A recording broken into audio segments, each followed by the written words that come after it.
Pourquoi dit-on « blanc » dans les expressions françaises? Le mot « blanc » rime souvent avec pureté ou virginité. C'est pourquoi on parle de « mariage blanc » quand il s'agit d'un faux mariage sans relation intime ou amoureuse. On parle aussi de « bal à blanc » pour désigner une cartouche ou une munition qui ne comporte en fait pas de balle ou projectile à l'intérieur.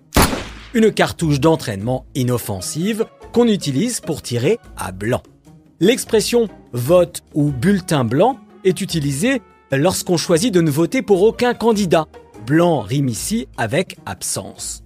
Comme dans l'expression « blanc comme neige » qui signifie qu'on est complètement innocent. Il y a absence de culpabilité. Absence de succès quand on fait chou blanc.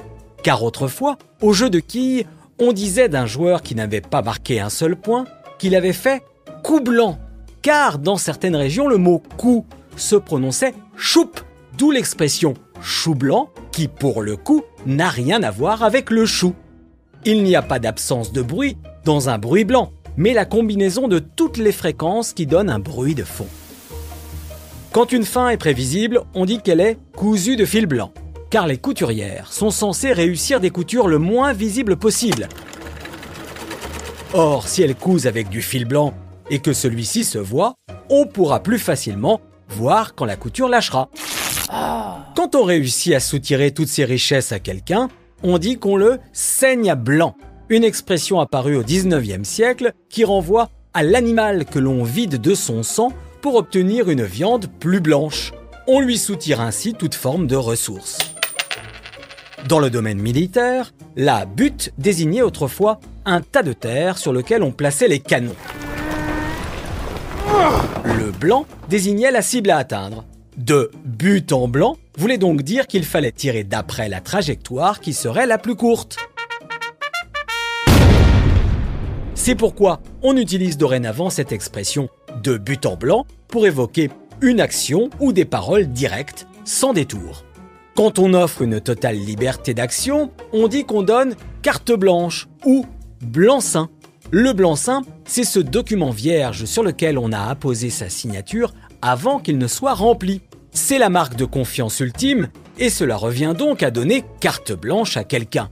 Vous saurez tout d'ailleurs sur l'origine de l'expression carte blanche en écoutant l'épisode sur le mot carte. En attendant, intéressons-nous à l'expression bonnet blanc et blanc bonnet, qui signifie que deux choses qui paraissent différentes sont finalement identiques. Une expression utilisée depuis le XVIIe siècle, car pendant longtemps, on reconnaissait la fonction, le métier, le rang d'une personne à son bonnet. Pas de raison d'être chauffé à blanc sur son sens, autrement dit, inutile de s'enflammer ou d'être excité. Une expression qui puise son origine dans les forges où lorsque l'on chauffe un métal à blanc, on le rend plus malléable, comme celui que l'on excite à tel point qu'il fera tout ce qu'on veut.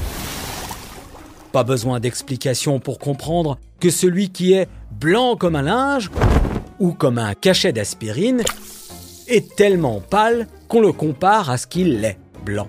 Surtout que son teint blafard n'est pas forcément signe de bonne santé. En revanche, l'expression connue comme le loup blanc mérite une explication. Le loup a toujours été un animal très craint. Donc, lorsqu'un spécimen s'approchait d'un village, tout le monde était rapidement informé de sa présence. C'est ainsi qu'être connu comme le loup blanc est devenu le synonyme de très célèbre ou populaire. Enfin, terminons avec le blanc-bec, qui désigne un jeune homme sans expérience qui essaie d'afficher une grande confiance. Le blanc-bec correspond à l'homme sans barbe. Or, pendant longtemps, la barbe était signe à la fois de modestie et de virilité. L'imberbe au menton sans poil ne peut donc pas s'afficher comme un homme mûr qui mérite qu'on l'écoute. Sur ce, et de but en blanc, je vous invite à écouter l'épisode sur le mot pain pour tout savoir de l'expression « manger son pain blanc ». À bientôt.